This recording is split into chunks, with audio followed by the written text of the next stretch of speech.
Dr. Stephen R.C. Hicks is professor of philosophy at Rockford University, Illinois, USA, executive director of the Center for Ethics and Entrepreneurship, and senior scholar at the Atlas Society. He received his bachelor's and master's degrees from the University of Guelph in Canada and his PhD in philosophy from Indiana University, Bloomington, USA. He's published 4 books, translated into 16 different languages. In 2004 and expanded in 2011, he published Explaining Postmodernism, Skepticism and Socialism from Rousseau to Foucault. In 2010, he published Nietzsche and the Nazis. In 1994, with the second edition in 1998, he published The Art of Reasoning, Readings for Logical Analysis, co-edited with David Kelley. And he published, what year was Entrepreneurial Living published? 2016. In 2016, he published Entrepreneurial Living, co-edited with Jennifer Harrolle. He's also published in academic journals such as Business Ethics Quarterly, Teaching Philosophy, and Review of Metaphysics, as well as other publications such as the Wall Street Journal, Cato Unbound, and the Baltimore Sun. In 2010, he won his university's Excellence in Teaching Award. He has been visiting professor of business ethics at Georgetown University in Washington, D.C., a visiting fellow at the Social Philosophy and Policy Center in Bowling Green, Ohio, senior fellow at the Objectivist Center in New York, and visiting professor at the University of Casimir the Great in Poland. Dr. Hicks' work on postmodernism, Explaining Postmodernism, Skepticism and Socialism from Rousseau to Foucault, that's the 2011 book, that in particular has been quite controversial. So I thought we'd open with that. Good. Dr. Thanks Hicks, for having me. You published Explaining Postmodernism in 2011 in the revised version. How's it been selling, first of all? And what sort of reaction are you garnering? Yeah, sales have been steady, which is gratifying for an academic book. And then in the last, I would say, 3 to 4 years, sales have picked up again just because postmodernism has spilled out from being a primarily intellectual movement to a more broadly cultural movement.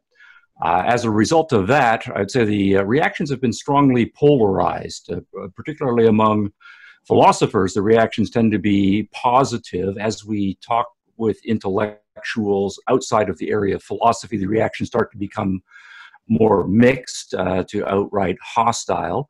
And then also interestingly, among the broadly thinking public, there's been a lot of response to it. So all of that's been gratified. Again, of course, the reactions are polarized because postmodernism is a very strong, right, vigorous movement that makes some very audacious, in my view, destructive claims. And then as we're seeing when they spill out into the cultural arena, people realize the stakes are high, and we have the usual kinds of social media debates that we have then. I'm going to do something terrible here. I'm going to start again. I'm sorry. Okay. My recorder, my audio recorder, wasn't functioning. Okay.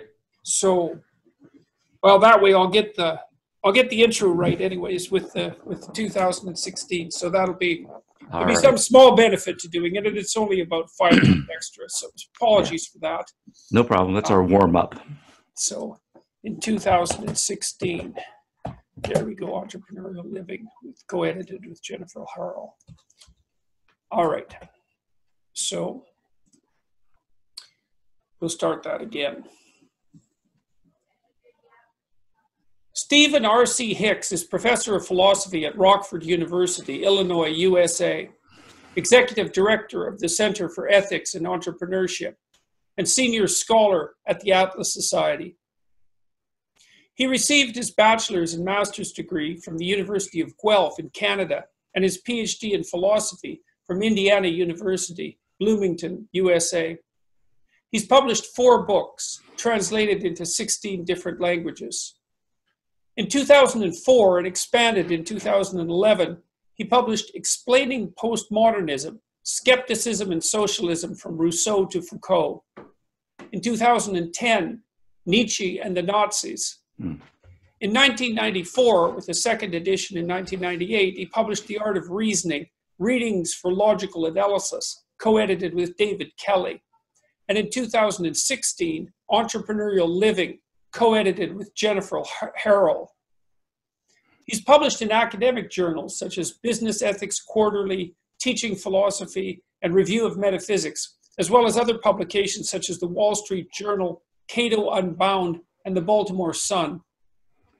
In 2010, he won his university's Excellence in Teaching Award. Dr. Hicks has been visiting professor of business ethics at Georgetown University in Washington, D.C., a visiting fellow at the Social Philosophy and Policy Center in Bowling Green, Ohio, senior fellow at the Objectivist Center in New York, and visiting professor at the University of Casimir the Great, Poland. So welcome today, and thank you very much for agreeing to talk with me again. Well, thanks for having me back. Yeah, well, it's a real pleasure.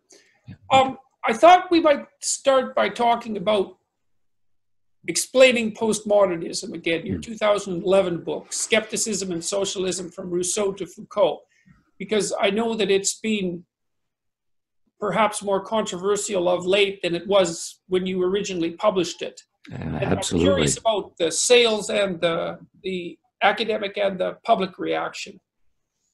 Right. Well, sales have been strong. The book was originally published in 2004 and sold steadily for the first decade or so, which is quite gratifying for an academic book.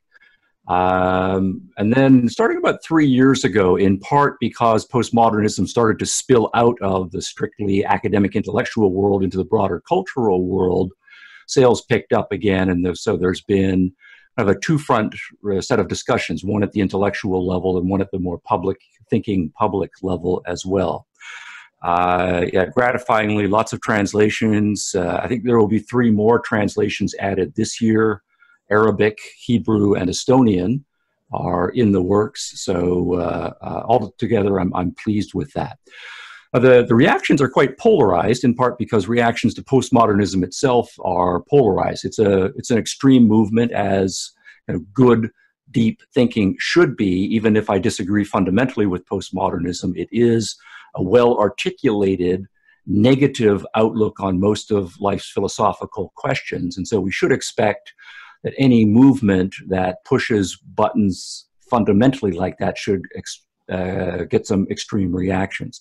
And the same thing holds for me when I push back against, in my book, some of these strong, to my mind, ultimately nihilistic claims that postmodernism ends up making. I also get the negative pushback. The pushback kind of comes in 2 forms. I've found from the professional reviews. There have been 8, to my knowledge, by professional philosophers in the philosophy journals, and they are generally strong to very strongly positive. The normal scholarly quibbles arise. When I get pushback reviews from academics outside of the philosophy, they tend to be more polarized, some strongly in favor, but then particularly people in history, in sociology, in rhetoric studies and literature, places where there are stronger contingents of postmodern thinkers, I tend to get strongly negative responses. And those responses are also mirrored in the general thinking public when they respond and write back and write reviews. Well, maybe it would be useful to bring people up to date for you to give us a brief overview of your view of postmodernism, like a definition. It's one of those tricky terms like existentialism or phenomenology that are bandied about by people, educated people, on a fairly regular basis, but where the definition itself is slippery and difficult to pin down. So we could talk a little bit about how you view postmodernism and also what argument you made with regards to the history of its development. Right. Well, it makes sense that it's slippery, in part because postmodernism philosophically avoids categorizations, avoids broad sweeping statements, although they do make some. So anytime you try to make a precise, broad sweeping claim about what this postmodernism amounts to, you will get pushback on that. But there is a broadly unifying set of themes to postmodernism. If you start by breaking the term down, it's postmodernism. So first you have to say, what is modernism, such that postmodernism is reacting against it or saying that we need to go beyond. And modernism is used variously in different fields. There's modernism in art, in literature. I'm using a philosophical and historical understanding of postmodernism, and that's how it's mostly used now. That is to say, we look at the modern world. So that essentially is the last 400 to 500 years of history, at least in the Western tradition. So what's going on in the world 500 years ago is a revolutionary transformation of Western society. We have Columbus crossing the ocean, and so we're entering into a new era of globalization. The Renaissance is in full swing, and its impact, late 1400s, early 1500s, is now being felt all over Europe. There is the Protestant Reformation and the Counter-Reformation. So religious life in the West is being dramatically transformed. You see the beginnings of science with thinkers like Copernicus and Vesalius in anatomy. And so scientific method is being developed, and all of the things that we now recognize as the scientific disciplines are being founded. So that's the modern world starting 400 or 500 years ago. Philosophically, we start looking at the analyses that are being offered by thinkers like Francis Bacon, René Descartes, and others, and we see that they are putting thought on a different foundation from that had gone on earlier. Well, it seems that what happened with the modernists, maybe if we tried to sum it up, is that there seemed to be this emerging consensus that the world was rationally intelligible. Yes. And that human beings could explore both physically and mentally, and also come to predict and control the transformations of the material world. I mean, it seems to me that that's the fundamental element of, let's say, the scientific and therefore also the modernist perspective. But also I think that what went along with that was the idea that progress, genuine progress in knowledge was possible. And along with that, the benefits of progress, both conceptually and technologically. And I mean, it seems to me to be fair to point out that movement bore substantive fruit. I mean, yes, you argue about the misery that the modernist movement caused along the way, say with regards to the advancement of military technology and so forth. But it seems indisputable to me that the average human being is far better off now than he or she was, well, certainly 200 years ago and absolutely 500 years ago. Right. So this revolution in thought with the subsequent developments in science and technology, we certainly can judge philosophies by their fruits. And so we can then say, yeah, absolutely, we're living longer, we're living healthier, we're living less pain-free lives, we're able to enjoy more art, more leisure, and so forth. So all of the things that, and again, this is a value judgment. If you think those are all good things, then we're doing a whole lot better as a result of that philosophy. Now, the other side, though, I want to emphasize here is that you emphasize that the world is rationally intelligible, that along with modernism came the claim that it was rationally intelligible to each individual, rather than there being an elect number of people who have special cognitive insights into the mysteries of the universe, or that there are certain authoritative institutions that are controlled by elites, and only they are the ones who have cognitive and therefore social authority to make various pronouncements.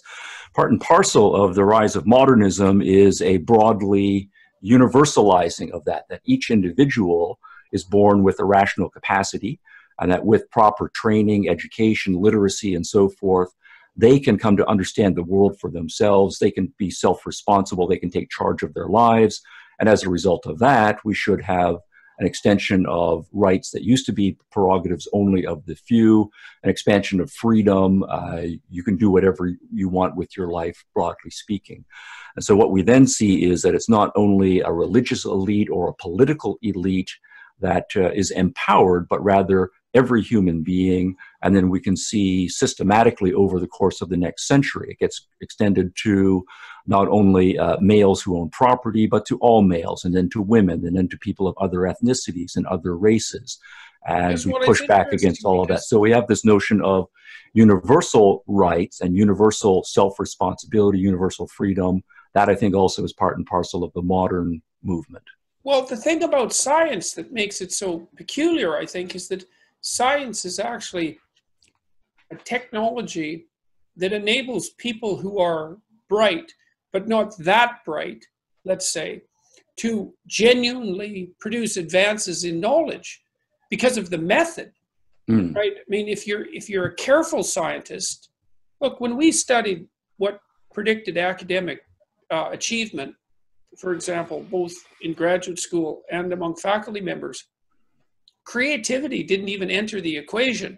That's interesting. So did conscientiousness. But I think it's partly because with the scientific method, you can actually break down your knowledge seeking into a set of implementable technological steps.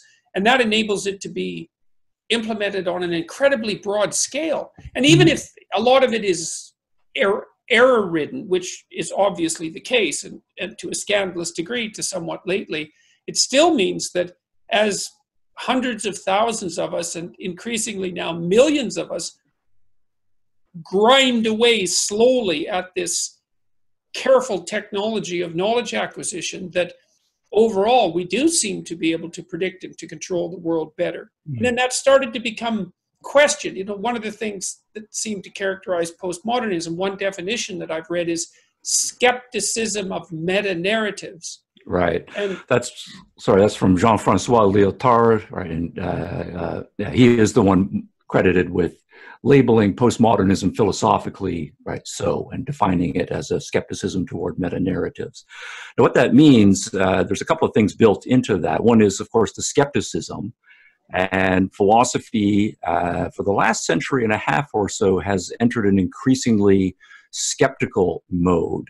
So that pushes back against the very broad claims that the early modernists are making, that the power of reason is great, it is highly competent, and that essentially we can figure out all of the important truths of the world. We can come up with a big story that explains everything, ultimately.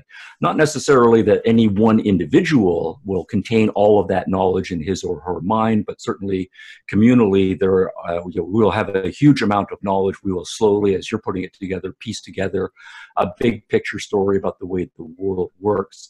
And then in principle, there's nothing about the universe that we can't figure out. They're just things that we haven't been able to figure out yet.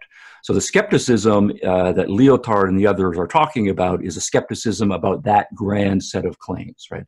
A meta-narrative, a narrative that encompasses everything. Instead, we're left with smaller narratives, and then as the movement develops, we should be skeptical even about the truth status or the knowledge status of those smaller narratives.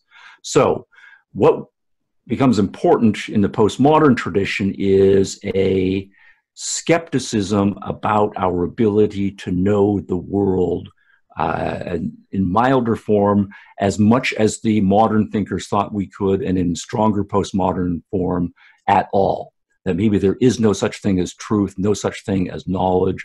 Instead, all we have is opinions and beliefs that are subjectively held, but don't have any objective connection to reality. The postmodernists that were influenced by Saussure, for example, they seem to be convinced in some strange way of something that disturbed me when I first really discovered dictionaries when I was a kid.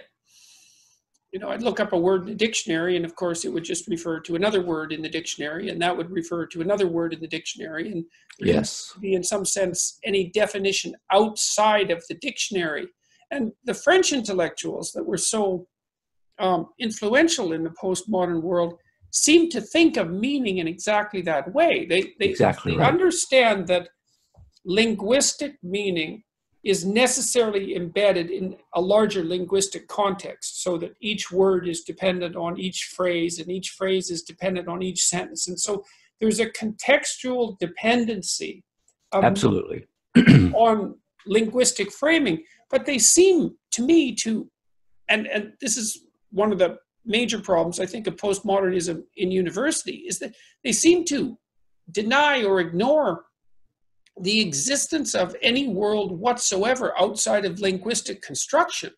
And that's something that strikes me as extraordinarily curious, that like it's a real denial of nature in my estimation, but also something tremendously dangerous, because, well, assuming that you think that physics and biology and chemistry actually have any sort of genuine reality, it denies the existence of a substrate of existence that the purely linguistic relates to. I mean, I always think of words as being, they're not so much descriptions, they're tools that you use to, like, and that's a Wittgensteinian idea, is that words are really tools that you use to operate on the world with. And the consequences of those operations are actually manifest in the world of sensation and perception and emotion and motivation and embodiment, rather than purely on a linguistic level. And so I also don't really understand how it could be that our intellectuals could come to the conclusion that and this seems like a primarily French idea, that our ideas are primarily constructed linguistically. I mean, how do animals exist under those circumstances? Yeah. Now, that strong form of linguistic skepticism that you're articulating is most pronounced in Jacques Derrida, and he does bill himself as a post-structuralist, and that's a linguistic version of postmodernism. But the challenge here is that our view is that consciousness is a relational phenomenon, right? It's responsive to an external world. And that should be the fundamental realist commitment that we make. The problem that the post-structuralists are coming up with by the time we get to Derrida, I should say, the idea that there isn't any sort of ontological substrate matching onto, not all of the postmodernists will buy into that as strongly as Derrida does. They might say, well, there's something out there, but we just can't know what the relationship is between our concepts and our words and an external reality. So the point, though, is that the words that we use are abstractions, and they do come along fairly far or high up in our cognitive development. And if you want to argue that consciousness is a response to reality, or that consciousness is a relational phenomenon, as I do, to maintain that objective relational commitment there, what you then have to do is take up all of the skeptical arguments that want to put consciousness out of relationship, or to say that there's no way to bridge this gap between the subject and the object. Once you start going down that road, if you want to say, for example, that perception is fraught with illusions or hallucinations, or that we can't tell the difference between a veridical perception when our sensory organs are in contact with reality and a hallucination, well, then you have a gap between our conscious apparatus and reality. If you then want to go on and argue, as empiricists do, that our concepts and the words that we assign to the concepts are based on empirical observations or perceptual observations, but you now believe that those perceptual observations are subjective and out of relation with objective reality, then you're going to say these abstract concepts and words are also out of relation with reality. And then what gives them their meaning if you can't establish a connection between the words and reality? Then you're into the dictionary. You're saying, well, what gives the words their meaning is their sideways or network connections to other words. And then a generation or two later, you're into Derrida's university, where he says language is all of reality. That's also where the postmodernists' claim about the primacy of power seem to sneak in. It's like, well, if the words are only related to one another in terms of their verbal relationship, well, they don't seem to have any motive force. And as soon as you enter a landscape of linguistic consideration that has no motive force, then there's nothing to do. And so this seems to me to account for, like, I've been criticized very often for, let's say, conflating postmodernism and Marxism. But it seems to me that the Marxists or that the postmodernists have had to default to what are essentially Marxist preconceptions to add any motive to their thinking. And what they've done is to say that, well, words are related to one another, and that's how they derive their fundamental meaning. And they're not really connected to the world in any real way, except insofar as they privilege one group or another, or one person or another, in terms of power and status, which... Exactly. So to go back to your dictionary analysis, the next step then would be to say, if words are in these linguistic relationships to other words, and we can find out what they are in dictionaries, well, who writes the dictionaries? And then at that point, you're not asking an epistemological question anymore, you are asking a social and psychological question. So who are the authors of the dictionary? What authorizes rather them with the power to decide what words mean? At that point, we step directly out of kind of narrow epistemological arguments into social and psychological arguments about linguistic communities. So that's another. Go ahead. View, though, because, well, look, if the words only have meaning in relationship to one another, and there's this gap between the words and empirical reality, which, by the way, I don't think anybody disputes. I mean, that's why we need 5 senses. That's why we need to communicate with each other. That's why we need the scientific method, right? Is because it's difficult to establish a useful one-to-one relationship between words and reality.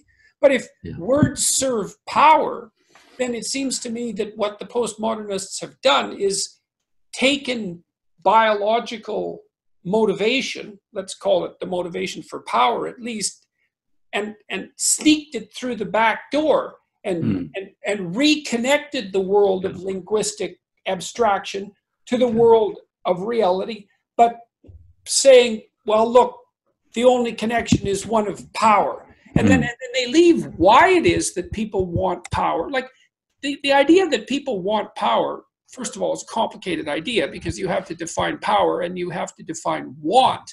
And those aren't trivial issues by any stretch of the imagination. And so you sneak it in the back door as sort of self-evident, and then that seems to undermine the general postmodernist claim. It's like if the words are only embedded in a network of meaning that's related to other words, then it isn't a fair move ontologically or epistemologically to reinsert power striving, like a Nietzschean power striving or even an Adlerian power striving, as the fundamental and, what would you call it, sort of sui generis motivation that characterizes human beings. So I also don't understand how they get away with that, except that it seems to be like a mask for the continuation of a Marxist move under a new guise. Well, I have no problem with seeing power as a positive, right? Coming back to, just in a moment, to all of the suspicions that you're announcing about inappropriate understandings of the relationship of power, I do think we should be able to say our cognitive capacities are a power that we have, and they are a tool, and the whole point of using that tool is to increase our power in the world to achieve our goals. What the postmoderns are doing is undercutting the two things that make that understanding of power legitimate. One is to say that when I am making a cognitive claim, I am successfully saying something about the world, so that we can use the words knowledge and truth. So if I want to act on the basis of my beliefs, that those beliefs do map onto world as it really is. But if you are skeptical about any sort of a knowledge claim or any sort of a truth claim, then you're just going to say, no, your claims merely are subjective beliefs that are peculiar to you or peculiar to your group, and they don't have any special cognitive status, right, whatsoever. And in that case, if you want to act on or use those beliefs to empower you, well, then you are in an out-of-reality connection. Now, the other thing is we want to say that power should be a tool that we use for good, for advancing genuine values in the world. But another part of the postmodern skepticism is to say that we cannot ground any values objectively. Instead, values are merely subjective preferences, either individually or group-oriented. And so in that case, if you have your value framework, then we're into the problem of relativism, and I have my value framework. Neither of us is able to adduce any facts that give an objective grounding to those values or to argue that those values should be universally embraced. Then we're just left with, you have a certain amount of power to advance your interests, I have a certain amount of power to advance my interests, and it's a naked power struggle in the suspicious way that you're worried about. And that is, we come back to this issue of how Marxist or not the postmoderns are, but you're right that at least the great-grandfather move, right, was made by the Marxists in one generation and the Nietzscheans in the next generation to strip power down to that amoral ontological status that you are worried about. But what's the motivation for it? It's like, if there isn't a reality that's outside the linguistic, then why is it that, well, first of all, what is power? Well, I think there's two. Yeah, I think there are two kinds of motivations. One of the things we know is that there are people who just like power. They want to control other people. They have their agendas. Now we can talk about the sociological and the psychological foundations of that, but that is an ongoing fact about society. Some people just want power, and they will then rationalize their use of power over other people by a variety of means. Okay, so we're willing to accept that. That's one. Accept that as an extra linguistic reality. Yes. That's the thing that's so surprising to me. It's like, I'm not disputing that. Look, That's obviously the case, but why that? Right. If you think of the way some lawyers argue in a courtroom, they will use all sorts of rhetorical power plays. They will make fallacious arguments. If they can get away with it, they will browbeat witnesses and make up facts and so forth. Now, they are not really skeptical. They believe that there's an external world and so forth.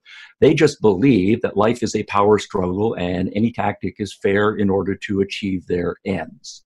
Right? So they're not postmodernist lawyers. They're just old-fashioned power-seeking lawyers and so forth. Now, that is one motivation. It comes up in religious circles. It comes up in political circles. It comes up in the schoolyard, and so on. But the other one, and the one that I think that we are worried about, though, is that those who get to that view about the amoral ontological substrate being power are those people who are smart and who do some thinking about philosophy, thinking about politics, and so forth, and they argue themselves into that position because they find the power of those skeptical arguments to be convincing rationally to them. So even though this is not a paradoxical formulation, even though they are rational individuals, they are following the logic of certain skeptical arguments to its conclusion, and the legitimate conclusion of those arguments is that amoral power rules the universe. Okay, so let's examine that for a moment. I mean, this is another thing that strikes me as specious, to say the least. I mean, first of all, I'm very skeptical of people who try to reduce all complex phenomena to a single explanatory mechanism. You know, I mean, if you look at, and because I do look at things biologically, it's obvious that human beings have a multitude of primordial motivational systems, and that we share them, and that we share them with animals. There's pain, and there's fear, and there's incentive reward, and there's rage, and there's play, and there's hunger, and there's lust, and that's a handful, and there's more than that. And these are and you know, those motivations get integrated across time into hyper motivations, let's say. That would be something akin to an integrated narrative, one that is manifested interpersonally, but also played out socially. And higher order values emerge from that. You take a claim like the postmodernists make that, well, first of all, they accept the idea that there's almost nothing but hierarchy and that people's fundamental motivations is to climb up the hierarchy, even though they're my experience has been, for example, whenever I talk about hierarchy, the postmodernist types go after me hammer and tongs, but because I'm making the claim that hierarchy is a natural phenomenon, not necessarily a beneficial one, but an inevitable one in some sense with its pros and cons. But they accept that uncritically when they presume that power is the fundamental drive. And then the other problem is, and this is an even more serious one as far as I'm concerned, is that the evidence that the most effective way for human beings to occupy positions of authority, let's say, and competence in human dominance hierarchies isn't through the naked expression of power. That's actually unbelievably unstable. You know, even Frans de Waal, when he was studying chimpanzees, you know, the female chimpanzees are more empathetic than the male chimpanzees. But of all the chimpanzees, the alpha males are the most empathic. They're the ones that engage in the most reciprocal interactions with the members of the troop. And there's evidence accruing from all sorts of areas, including developmental psychology, the developmental psychology of Piaget, for example, that suggests that something like cooperative game playing aimed towards a particular important end is a much more stable means for establishing hierarchical relationships between people than power. It's like power only rules in tyrannies. And I guess maybe that's part of the reason that the postmodernists also insist that the Western hierarchy is fundamentally an oppressive patriarchy, because that justifies their claim that power is the primary motivator and mover of the world. But I just don't see how that's a tenable position. Yeah. Well, I think ontologically, it's fair to say that most postmoderns buy into the notion that power is fundamental. There's not anything that can be reduced to that. But my reading of them is that that is not the entire philosophical story, because power just is a tool, right? A means to an end. And that still leaves open the question of what ends to which one is going to use that power. And here, I think the postmoderns are rightly diverse in their views. There is a strong streak of them, and this is something that goes back to Marxism in general, or broadly socialism in general, that will say, yes, we all want power, but we recognize that power is unequally distributed in the world, and that connects to your points about hierarchy. But what is your value reaction to that unequal distribution of power in the world? Now, there are the Nietzscheans who will react to say, well, the unequal distribution of power is fine, and our sympathies are with those who have more power because we want them to advance the human species by some evolutionary mechanism. But that is a subjective value preference that they are adding to previous facts. That power is fundamental, that power is unequally distributed. Now we're adding, my sympathies are with those who have more power. The socialist, or more narrowly Marxist response to those, to say, power is fundamental, power is unequally distributed, but our empathy is with those who are on the losing side of history, so to speak, or of various sorts of social forces. And so what that then means for them is that they will accept that power is operating in a hierarchical context, but that they want to use whatever power they have to more equally redistribute the power in an egalitarian fashion. Right. So what we need next to talk about is going to be, though, that third component about what your value reaction is to what you take to be the metaphysical substrate. Right. Okay. But then there's another form of real world smuggling that goes along with that, which is both ontological and ethical. And the ontological smuggling would be, well, there are definitely power structures and that people compete for power. So that's claim number one, which seems to be extra linguistic. And claim number two is that the proper moral stance of a human being is empathy. So there's a claim that something like empathy exists, and that empathy should be reserved for people who are on the lower end of the hierarchical distribution. That's right. Okay, and postmoderns like Foucault make that very clear.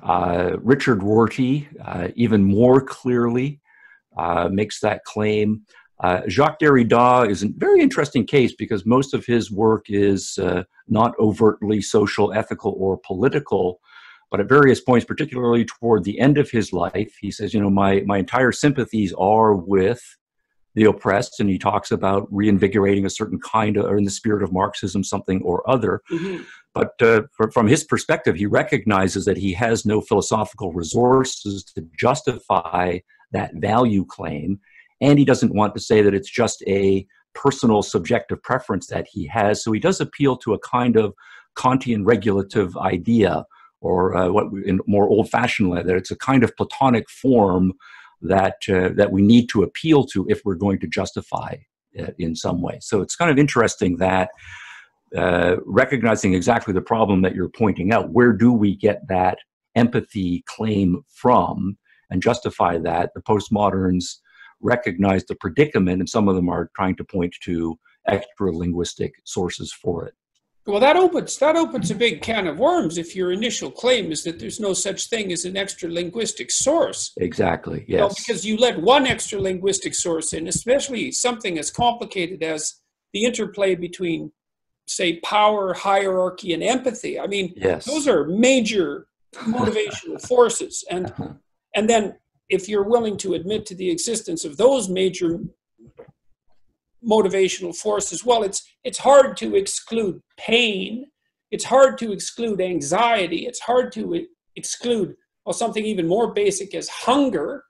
It's hard to exclude the proclivity for cooperation and play. It's like all of biology, it seems to me, sneaks back into the postmodern project as soon as those initial extra-linguistic realities are allowed.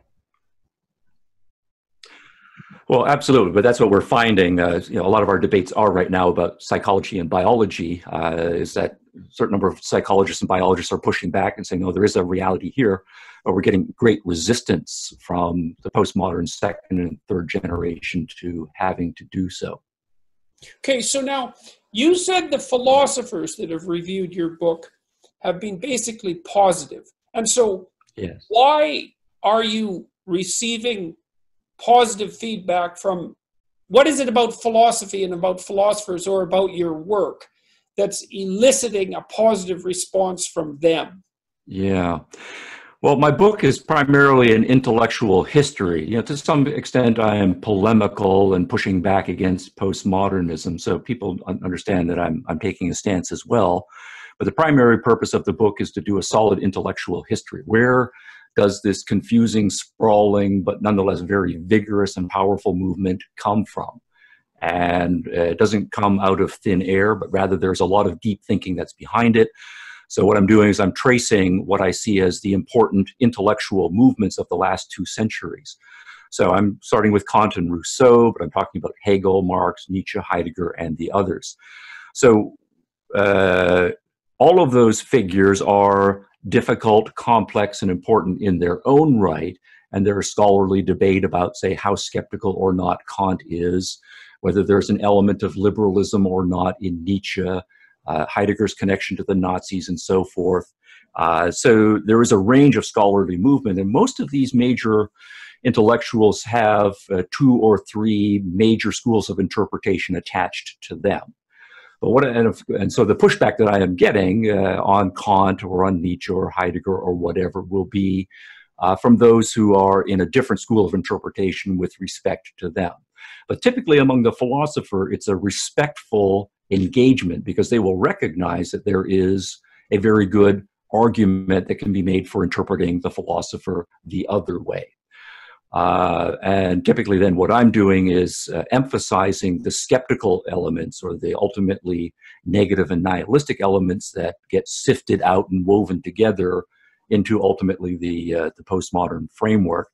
And along the way, the philosophers who want to argue, well, you know, this particular thinker is not that bad, or he would not buy into the whole project, those are the ones who will criticize me on various things. What I typically find, though, outside of philosophical circles, though, is, and this is not a criticism of these individuals, since we can't know everything, is that they will know something about Nietzsche or Heidegger or or Kant, but they're not up on the scholarly literature. You know, they've read one book or one article about that person that was written from a certain perspective.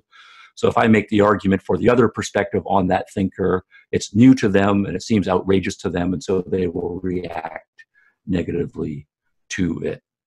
So something like that. So now you wrote this book back in 2004, so you were a pretty early observer of the vital importance, I suppose, of the postmodernist debate. I mean, there had certainly been a rise in political correctness in the early 90s, and that seemed to disappear by the mid-90s. But 2004 is, I would say, 5 or 6 or maybe even 8 years previous to this new burgeoning of political polarization and the debate between the politically correct types, let's say, and those who take a more biological perspective. It's like, what clued you into the fact that this was a issue of potentially fundamental importance? Yeah. Well, yeah, thanks. I think it does a testament to the power of philosophy, the power of ideas, the power of logic, that when you identify abstract principles and their adoption, and you have a good sense of logic, you can make predictions about how they're going to play out when they are applied in real life. This is one of my major career beliefs, that philosophy is not disembodied, abstract head in the clouds, but no matter how abstract and speculative various philosophical positions seem to be, when they are believed and acted upon, they make a real life difference. So in part, that's what I was doing. Now, I actually wrote the first draft of the book 20 years ago this year, in 1999. I had a sabbatical, and so I had an outline of the book written in 1999. And then by the middle part of the year 2000, I had fully written the book. But it didn't come out till 2004 because I had some challenges with getting it published. But I think what has happened in the last 5 years or so is that we're now into second or third generation postmodernism, depending on how you count things. And what has happened is the first generation of postmoderns were very successful inside academic circles at educating large numbers of students, getting a significant number of them through graduate school, and then to themselves becoming professors and public intellectuals. And things reached a critical mass, I would say, starting 6 or 7 years ago. And so then we start to notice it significantly starting to transform the internal dynamics of the university. But we also now have a critical mass of activists who are now graduated. Maybe they didn't graduate with PhDs, they got bachelor's degrees or master's degrees, but they've gone into activist organizations, and they are trying to, and successfully shifting the terms of the debate outside of the academic world. And so the broader public starts to notice things.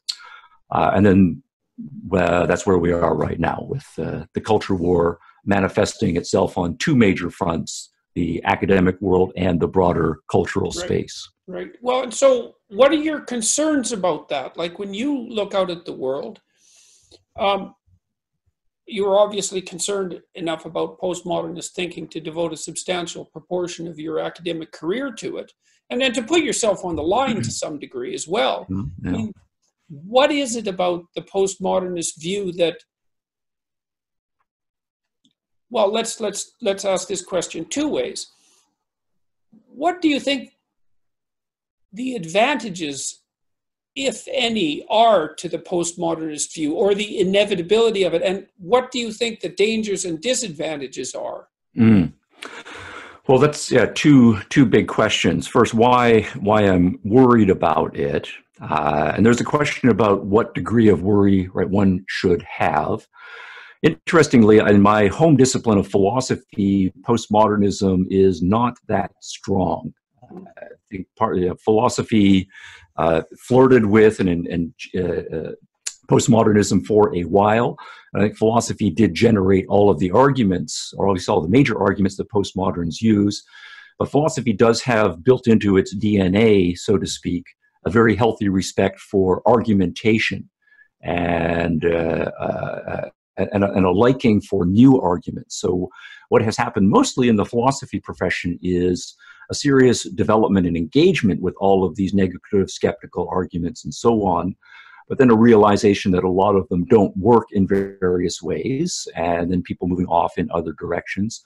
Or once we start seeing the same arguments being recycled and retreading, a certain amount of boredom occurs with it, because smart, active-minded people, they like new things. And so someone comes along with a new positive argument or a new positive program, and philosophers get excited about that.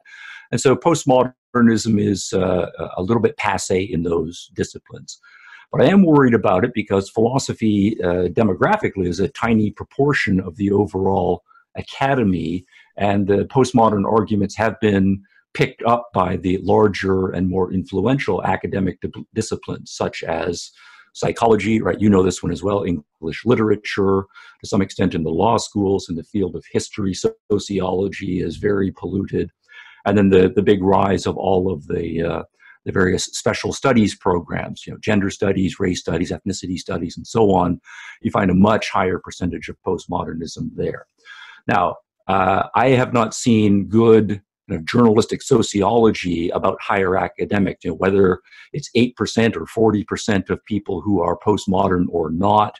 But there clearly is an uptick, a statistically significant increase in the number of people who are adopting postmodern viewpoints and then educating the next generation of students. Yes, well, now, it's dominant among the activist types. Yeah, absolutely. Yes, that's right. So this is a non-philosophical issue. This is a journalistic or a demographical issue about measuring to what extent it's a rising movement, how widespread it is, and so on. And my concern professionally is with the arguments that generate postmodernism and refuting those. Now, why this is important is, I'm a professor, so I'm always dealing with young people who are at the early stages of their careers. And in my view, the most important thing that we all need as human beings, we're thoughtful people, we want to be passionately engaged with the world, we want our lives to be meaningful, is we do need a philosophy of life that's going to set us up for the best chance of succeeding in our lives as possible. So in my view, I'm basically an optimist. We do need, as young people, with our whole lives ahead, to have some sense that my life is going to be meaningful. It's going to be significant, that there are important values that I can strive for. The romantic in me wants to say, my life can and should be this great adventure. Mm-hmm. And having that fundamental commitment and helping students sort out what are the genuine values that are worth pursuing in life, that has to be instilled in young people. Otherwise, they will just drift through life, and then they will get to their older years and realize that their life has frittered away. Yes, okay, so that's that's very interesting observation, okay. Because, I've been trying to account, at least in part, for, well, let's say, the surprising and surreal popularity of my public lectures. So I've absolutely, yes, about 150 cities now to about 300,000 people. And, I lay out a fairly straightforward case, I would say, that's very much analogous to the case that you just described.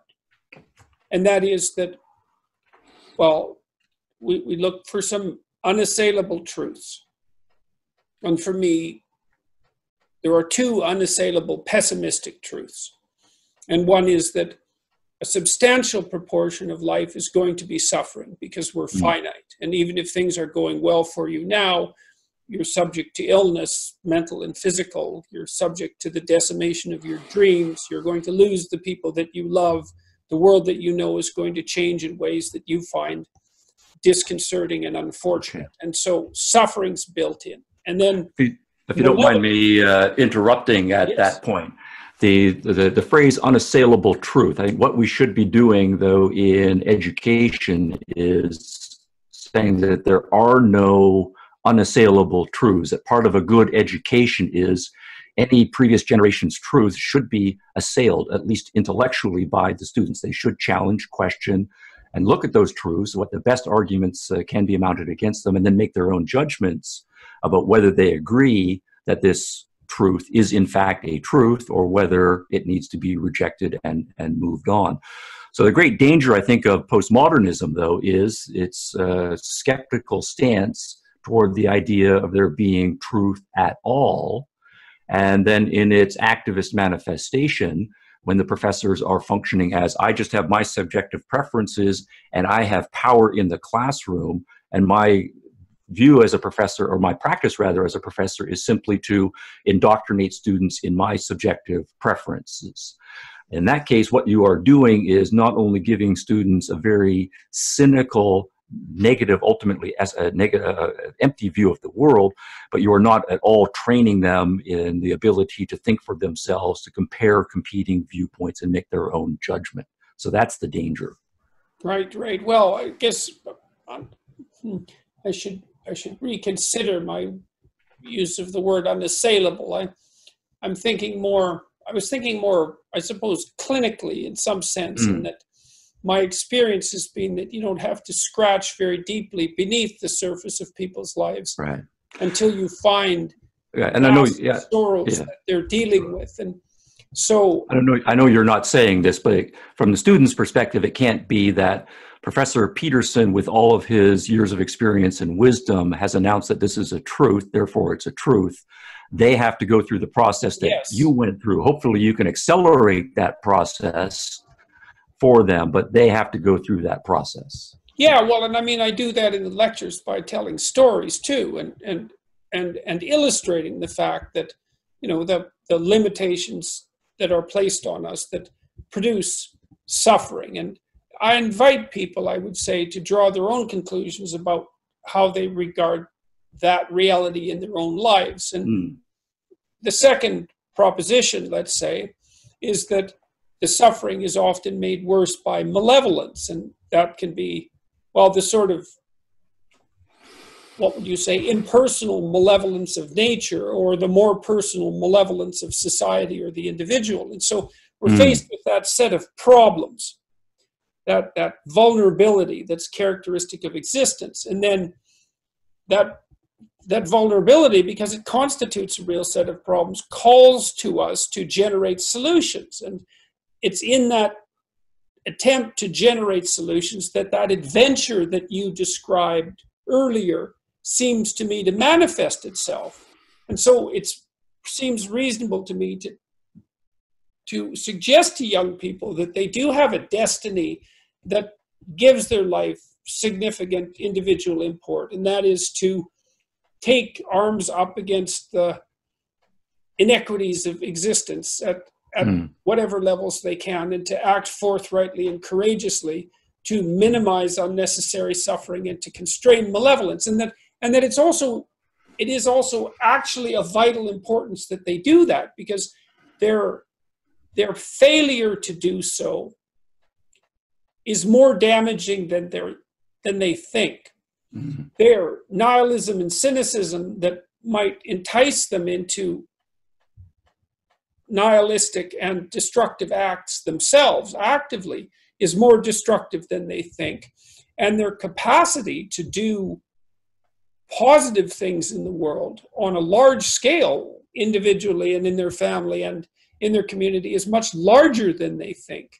And it's very difficult for me to see how young people can be left uninformed of that as at least a potential reality, without falling down the rabbit hole of nihilism and cynicism and subjectivism and relativism that seems to me to be at least one of the primary dangers of postmodernism. Yes. Yeah, I think 100% on the latter part of what you were saying. I think on the should be an open question initially. Yes, there is suffering in the world. Yes, there is malevolence in the world. But we should also be open to the fact that there is pleasure, there is beauty, there is romance, there is adventure, there is genuine love in the world. And what proportions of benevolence versus malevolence, happiness versus suffering is possible and natural to human beings, that should be part of the conversation early on. I think it's an appropriate initial. Go ahead. Of your tools. I'm sorry? That's a conversation about the potency of your tools. Like you can admit that these fundamental limitations exist, but you don't have to draw the conclusion that they're constraining in any final manner. Well, it's not just about the tools, it's also about the nature of the reality that we are confronting. There are, of course, people who are Pollyannists who have this view that the world is on our side, there's a benevolent God, or the forces of the universe are lined up such that I lead a charmed life and everything will go well for me. There are people at the other end of the spectrum who argue the opposite. The fates are against me, the gods hate me no matter what I do.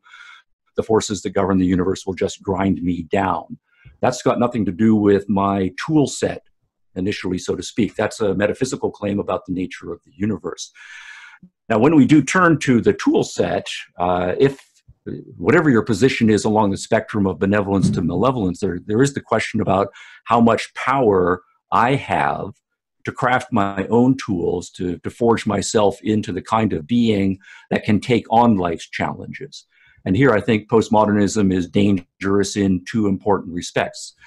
In my view, the most important development of education, schooling, parenting, and so on, is giving students and young people the critical thinking, the rational power to be able to understand the world, to be able to conceptualize it, to know how to do the experiments, to analyze the results, to sort out good truth claims from bullshit, and so on. And so all of that cognitive development that can only come from a commitment to the idea that the evidence matters, that doing the experiments matters, that being excruciatingly honest with respect to the power of the arguments for and against positions that one might want to argue or adopt, that's absolutely important. The development of a student's rational, logical, critical capacity is fundamentally important, and postmodernism is an assault on that. And what that means is that in practice, students do not develop that most important life skill, and so put them out into the world without the tools that they need. And I think they are then more likely to feel disempowered, they're more likely to feel overwhelmed, and then we get the angry, despairing activist type of person that we see in larger numbers now. Okay, so if the postmodernists are concerned ethically with the reestablishment of genuine power at the bottom of the power hierarchies, why do you think it's the case, if it is the case, and many commentators have made this case, Jonathan Haidt among them, that the doctrines that the postmodernists tend to be teaching young people seem to be so absolutely infantilizing and undermining rather than strengthening and increasing resilience? I mean, is it that they're not interested at the individual level? I mean, because it seems so paradoxical that these things are happening simultaneously. Yeah, a couple of things on that. One is that in addition to developing a person's rational capacity, we do need to develop their emotional capacity. Life is a capacity for a great adventure, for great positivity, but as you emphasize, there is also going to be a significant amount of pain and suffering. And so what we need to do is develop our emotional capacity for handling all of that. Resilience is an important part of that. One unfortunate part of the postmodern package, though, is that they are focusing on a very narrow range of emotions, typically negative emotions, and they don't see those emotions as having any connection to rationality or any connection to a response to an actual objective reality out there. So the emotional life of human beings is both cramped and a mystery if you take the postmodern framework seriously. And so I think what happens then is when those postmoderns become teachers or professors or in a position of authority, it's a large amount of emotional communication that is going on, but it's going to be a negative, rage-focused, despair-focused, cynical, jaded-focused kind of emotionalism. And to the extent that students pick up on that, they're going to be turned off, or if they have some predisposition toward that, they just get sucked into that emotional universe. Well, Now, to speak to Jonathan Haidt's point that you're raising, let me just say, one thing that is striking to me is I find it interesting among our public intellectuals that three of the most prominent people on the public intellectual sphere are yourself, Jonathan Haidt, and Steven Pinker, and all three of you are professionally psychologists. I don't think that is accidental, because what all three of you are doing in different ways is noticing that philosophy, of course, is a very abstract set of arguments and principles, but all of those do need to be operationalized in actual living, breathing human beings. And when you see how they are actually operationalized in human beings, a large part of what you're doing is psychology. So I think it's not accidental that psychologists are of significant importance in the public intellectual space right now. So to speak to Jonathan Haidt's point, I think what he is pointing out is that we are now into a second and third generation of postmoderns, and there's a devolution in the intellectual quality of the movement. And that makes sense, because if your first generation movement is quite skeptical and relativistic, but nonetheless very educated, as Rorty, Derrida, Foucault, Lyotard, especially in my view, were, but the end conclusion of their position is that we don't need to take rationality, logic, the quest for objectivity too seriously. What will happen in the next generation then will be a whole generation of people with PhDs who don't take logic, rationality, and the quest for objectivity very seriously. Instead, they will be not developing those skill sets at a very high level. So there will be a devolution. They will be more emphasizing emotionalism. They will be more emphasizing activism. And then in the third generation, it will be a further devolution. So I don't have a huge... Where do you see that going? Like, is that a self-defeating... Is it something... Well, it is... it is... I think it is self-defeating intellectually, and one of the things that people who are intellectuals who've been following the arguments for a while notice is this is just a recycling of arguments that I heard 5 years ago, 10 years ago, 20 years ago. And so it becomes self-defeating in the sense that it fails to attract the ongoing interest of the smart, very active-minded people. I think also that this is something built into human nature, and this is my great optimism with young people when they come to university, however underprepared and damaged they might be by their primary and high school education. They are nonetheless, particularly I think in North America still, optimistic, gung-ho. They believe that they can make something of their lives. And when they start going into classes where the professors in word and action and just in their physical bearing are communicating rather messages of defeatism and cynicism, students who are psychologically healthy will just avoid those classes. They will go into fields that hold some promise of positivity for them. They will be go into entrepreneurial fields. I'm sorry? That they may avoid university altogether. Yeah, absolutely. Sure. Yeah. So what's the point of going to wallowing about what a victim you are or what a bad person you are because you have white skin or you're a male or whatever for 4 years? Yeah, I'm going to quit university and get on with living. Right? Mm. I do think there also will be corrective mechanisms in place. To some extent, universities are driven by dollars, and who is writing the big checks? If it's $1 million donors, when some terrible manifestation of political correctness happens at their institution, they won't write the $1 million check the next year. that will get noticed and that will be communicated in various ways. So the universities have their problems, but I am ultimately optimistic that they will be able to heal themselves. There are market mechanisms in place to bracket. So what kind of time span? Okay, that's interesting. Well, it's interesting that, I mean, I waver between optimism and pessimism because I feel that the strata of postmodernists is relatively young and relatively entrenched and protected by tenure. And of course, I think tenure is a good idea.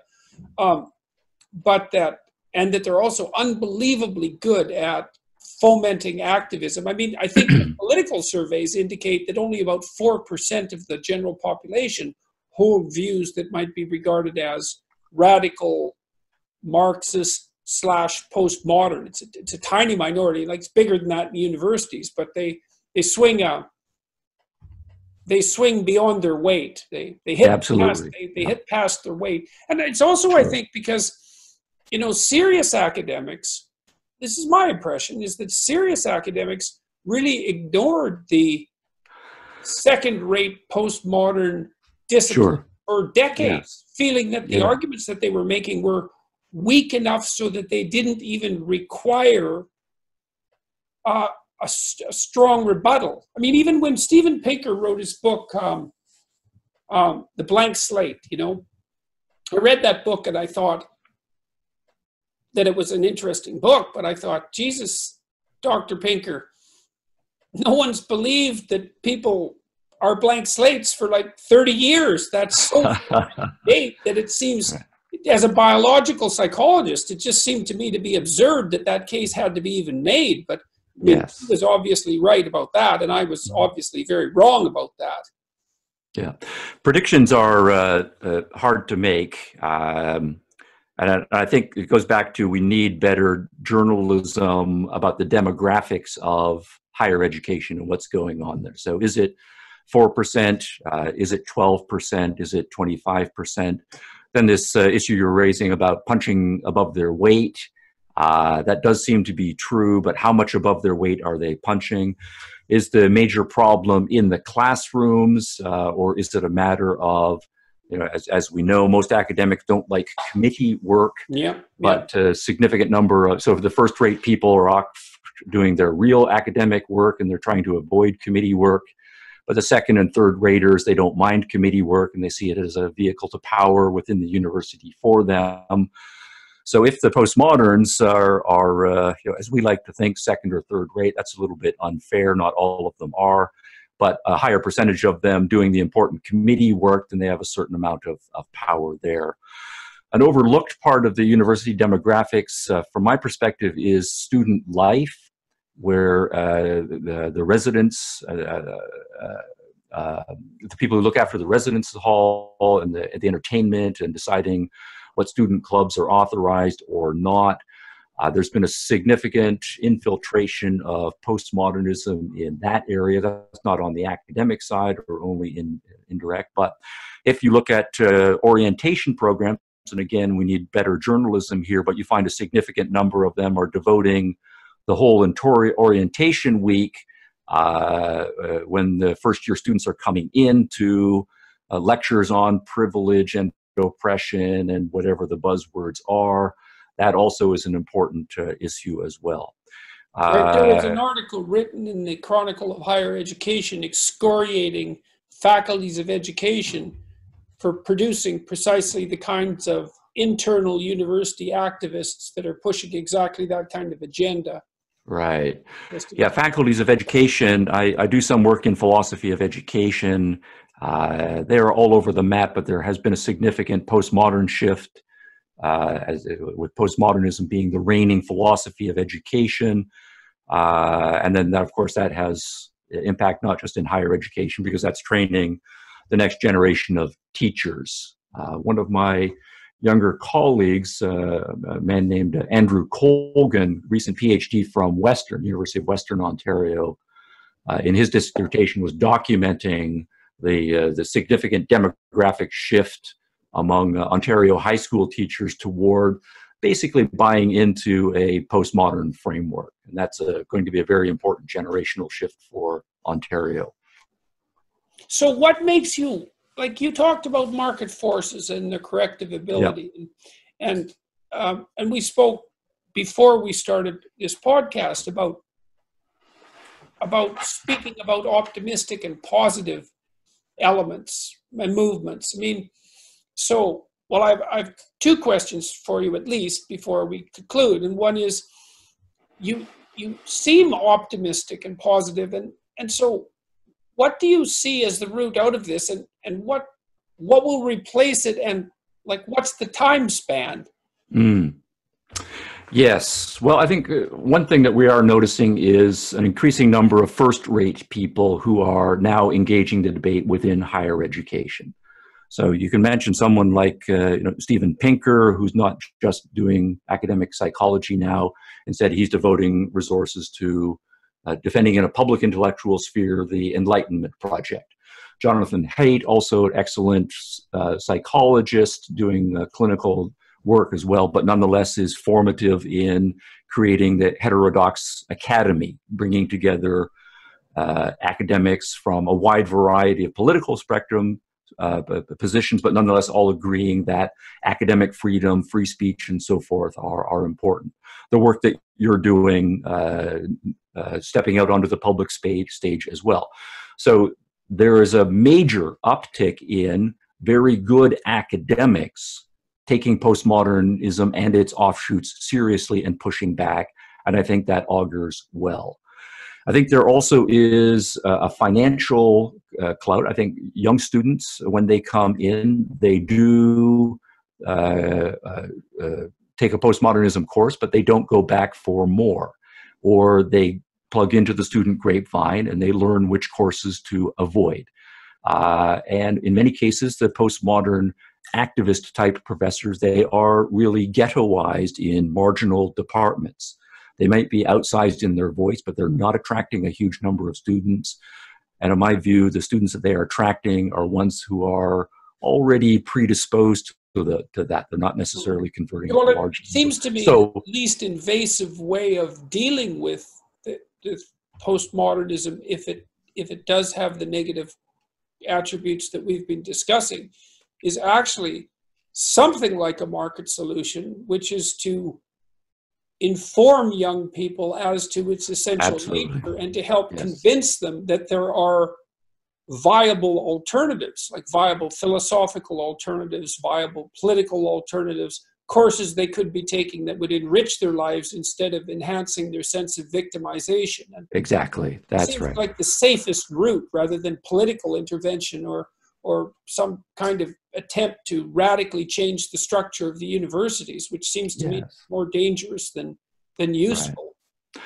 And I'm very gung-ho on the internet. The internet, of course, is just a tool. It can be used for good or ill, and there's a lot of crap, as we all know, on the internet. But it also is the case that young, open-minded, hungry students, when they are at a university and they're not getting the education that they want, they now have access to all sorts of viewpoints, and they're actively exploring them. I'm sure you get hundreds of contacts. I get lots of contacts from students from all over the world who come to me through the internet, and I know that that's a worldwide phenomenon. I also do think that there's lots of very interesting entrepreneurial experimentation going on in higher education. Some of it's driven by the cost demographics. You know, people asking the reasonable question: is it really worth $250,000 to get a good higher education at a traditional bricks and mortar university, or should I spend just $100,000 and maybe get only a 75% quality education at an online institution or some other vehicle? So there's lots of experimentations that are going on there, and of course the technology is just getting better and better. So I think instead of the only avenue being taking the universities on head-on from the inside, that battle has to be fought, and some of us are doing it, but there will be a significant number of people who will just avoid the universities altogether, and there will be new institutions that are created, and that will be a market solution. Mm-hmm. You know that about 75% of the cumulative student debt in the United States is held by women? I did not know And that. that a That's disproportionate number of those women are Black. So it turns wow. out that it's so perverse, that they're so perverse. And Yeah.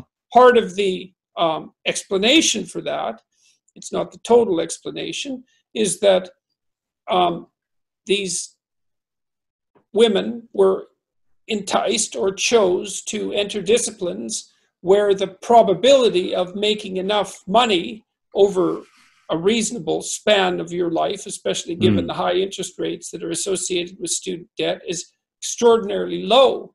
So that's another Yeah. strange reaction. As a perverse unintended consequence. No, I was not aware of that statistic. I was aware that this matches with my experience, that about 60% of our university graduates are women, compared to only about 40% male. So there's a demographic shift there. Yeah. So, but I was not aware of the racial component of that. Yeah, but no, so that's a very interesting unintended consequence. It's really, well, it's brutal, you know, because these poor women are laboring under these debt loads that it looks like they're never going to be able to clear. Okay, so that's optimism. It's long-term optimism, but it's optimism. And so, that's good to hear. Can I ask you a little bit about what your life has been like, let's say, over the last couple of years, as you've used social media more and as your work has become much more disseminated and discussed publicly? Yeah. The pluses and the minuses for you, and what's changed for you? Yeah, overall pluses outweigh the minuses, definitely. Well, the main minus has been that it's cut a lot into my writing time. In some ways, majorly, I'm a stereotypical nerd. My ideal day is to go to the library with my computer and read and write with a stack of books. And I envision my professor's life as being dominated by that. But certainly for the last couple of years, my writing and thinking time has been lessened. The other major negative just has been, it's just the crap you have to put up with people who are on various hobby horses who disagree with you, but who don't have social skills or to know how to have a fruitful discussion. So they send you ad hominem emails and just resort to insults because you disagree with them. So there's been a certain steady stream of that, but part of my learning curve has been just to be able to ignore that or filter that out and focus on the positive responses and the critical responses that are raising good questions. I did want to mention, if I can plug, I have an open college podcast series, and I've got 2 podcasts in the work where I'm taking up the serious and in some cases good criticisms that have been raised of my work. So I'm working on those as well, and that's just part of the ongoing fun scholarly back and forth that should be going on. And while I am down on postmodernism, I should say that I do think it's an important part of any person's education to, at least for some time, consider the most skeptical and nihilistic arguments that are out there, that postmodernism should have a seat at the table in any person's education. And so it really should be a 3 or 4-way debate that's going on there, and students need to process those arguments for themselves. The other pluses are that I do enjoy travel. So in addition to my normal academic conferencing and academic lectures, I've been giving some public intellectual lectures and interacting with the general public, more thinking public, and that's been a lot of fun. It's actually been very encouraging to realize how many smart, knowledgeable people there are out there in the world living full lives, doing very interesting things, but they also have an interest in intellectual matters, and you can have a very fun conversation with them about Nietzsche or Marx or the current state of higher education. So I found that the tourism part that comes with the travel and just interacting with people that I never would have interacted to be very pleasurable. The other big plus has been, since I'm a professor, I just love young students in their first, second year of university when they realize how big the intellectual world is and how exciting it can be that when they come alive intellectually, and then having a lot more students from around the world who will email me or Facebook me with very interesting questions, or they have their own podcast, and when I can, I'll have a 45 or 50-minute conversation with them on their podcast. So just interacting with a lot more students from other parts of the world than I otherwise would have. So yeah, overall, the pluses have been great. The thing is about the public exposure and the social media exposure that's so interesting is that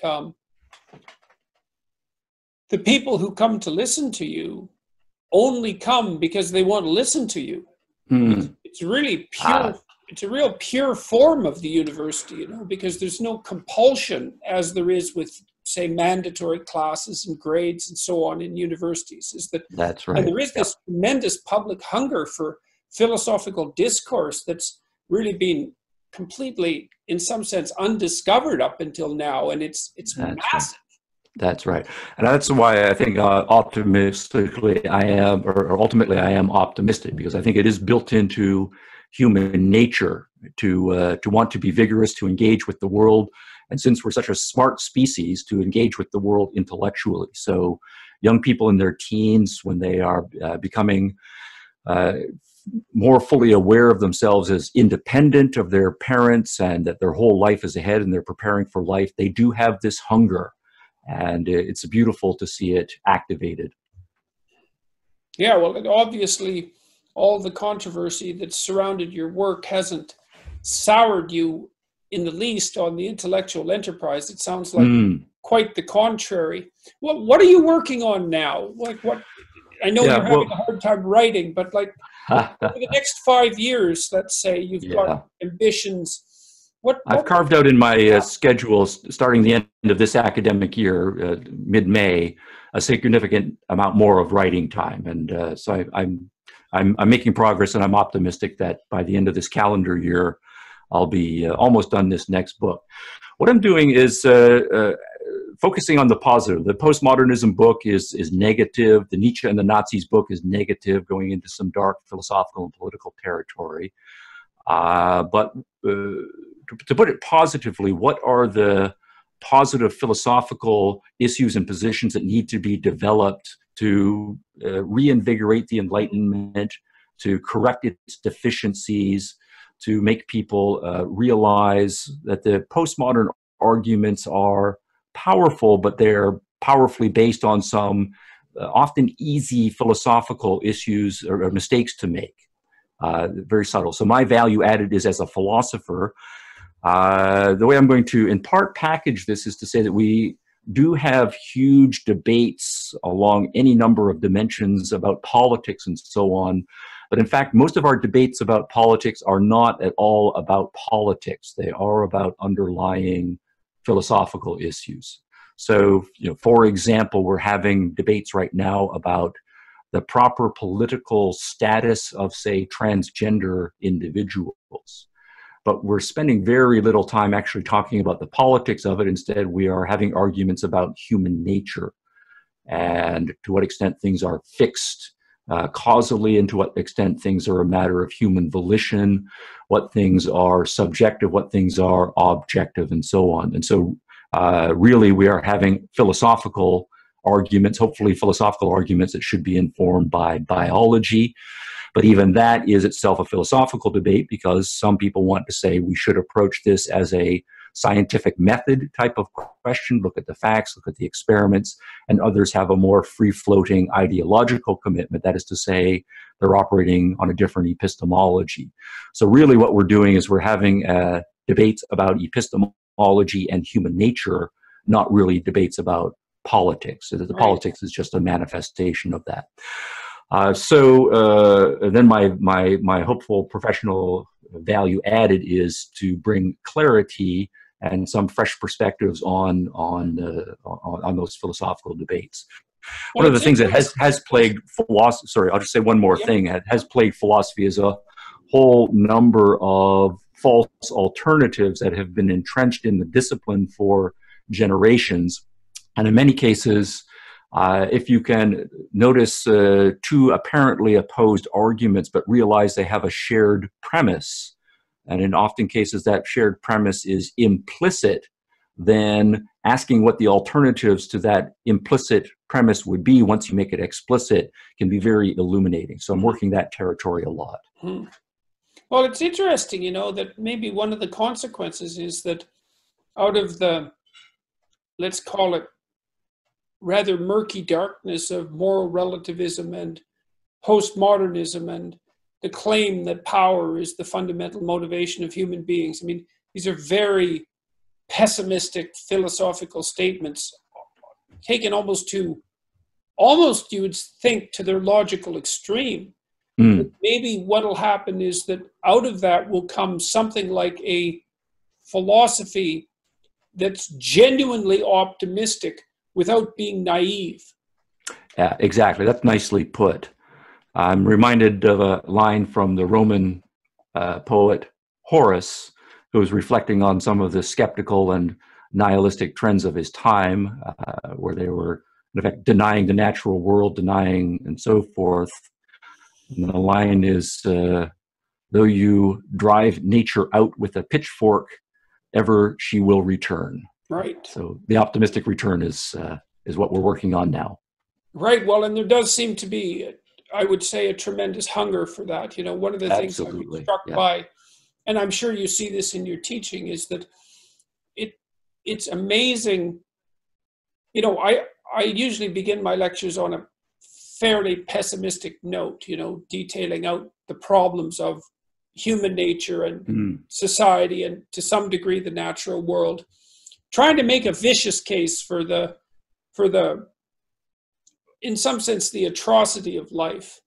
And it means that there's nothing hidden in some sense when the argument begins. And then I try to make a case that despite that, we have within us the capacity to transcend that, and that capacity to transcend that, the atrocity of life, is actually more powerful, and that you can derive an optimism out of the pessimism that's even more optimistic because of the depth of the pessimism.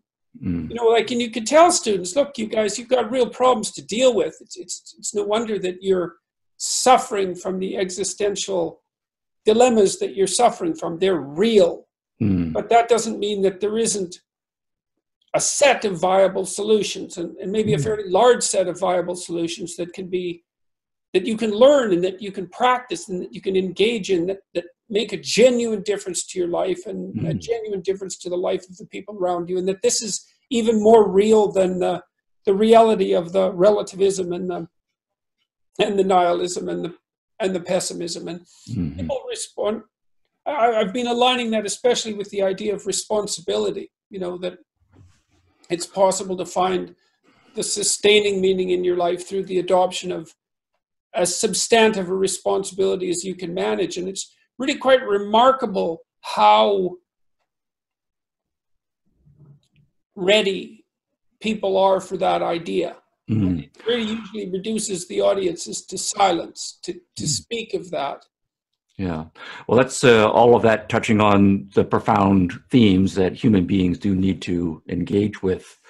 My approach is typically different, particularly with my first year students, where my reading of them is that a lot of them are coming into university feeling somewhat constrained. Sometimes they are in university because they have to be in university, or they have the sense that their lives are largely predetermined, or that things have been mapped out either by their parents or expectation of certain social forces or whatever, and getting them to see that the world is a lot more open to them, that there are a lot more possibilities, and that they have more power to shape their own destinies than they otherwise might have been taught. So higher education is transformative in the sense of liberating them from constraints that they felt themselves to be put in. And I found that has been useful in tapping into the hunger that we were both talking about, because that can be suppressed. But once they get a taste of it, that in fact they are free agents, that the world is a lot more open-ended than other people might have been telling them, they they start to drink it up. Well, that was the And that's great very thing about exciting. university for me. I mean, I came from a small town and went to increasingly large universities. And every time I made a transition, the Yes. sense that the world was opening up to me continued to increase. Yes. And it was unbelievably And liberating. that's right. And life. And in part, that's what makes postmodernism unsettling, because it really is a cramped intellectual vision, but it also tends to put people into smaller and smaller categories. Right? You're only a member of this group, and you're an exemplar of it, and your identity has been shaped by forces beyond your control, and you can't engage with other cultures and other individuals except on the basis of hostility, which just means people retrench. So it's a very closing in kind of intellectual movement. So the optimism and the romance and the adventure, in the sense that you can, in fact, take charge of your own life and make yourself and the world a better place. That's the point that we need to emphasize. But of course, it can't be a naive one, so we do need better intellectual tools for that. Well, I do think students too, like one of the reasons I've always loved teaching undergraduates is because even those who have that brittle and, let's say, thin-skinned cynicism, sort of the prematurely intellectually hopeless, have beneath that this dynamism of youth that wants exactly to know that call to adventure exists, and that they will respond with unbelievable enthusiasm. I agree entirely. That's right. To any message that puts that idea across in a believable manner and that takes them seriously. Like, the other thing that struck me too, that it's really saddening, I've talked to hundreds of people after my lectures now, and it's almost inconceivable the degree to which people are starving for encouragement, how little they get and how little it takes to make a massive difference in their life. Just to say to them, look, you are a sovereign individual of divine value, you're the cornerstone of the community, and that's the fundamental presupposition of our society that happens to be true, and that you can put your life together with truth and courage, and things will work out better. And even more importantly than that, whether it works out or not, even more importantly than that, that is the adventure and destiny of your life, and it actually matters. And people are so dying, they're dying for that idea. Yeah, that's beautifully put. So thanks for saying that. Well, look, I'd like to know when you put up those podcasts that respond to the criticisms of your book. So if you would be kind enough to let me know that. I'll be happy to do so, absolutely. Well, I would love to publicize them. It might be an opportunity, again, for us to have another conversation about, because I'm very interested in the criticisms, because I relied on your book a fair bit in my discussion of postmodernism. It's not an area of expertise of mine. I was one of those academics who tended to ignore it, not entirely, but while I was pursuing my own studies. But your book was extremely useful. And, it's not necessarily the case that because I'm not as philosophically versed as I might be, that I can evaluate all the criticisms. And so I would definitely like to know more about that and to know more about your response. So please do let me know. I really appreciate you taking the time to talk to me again. I always find it's extremely illuminating. Great. I appreciate the invitation and spending time with you as well. It's good fun. Great. And important.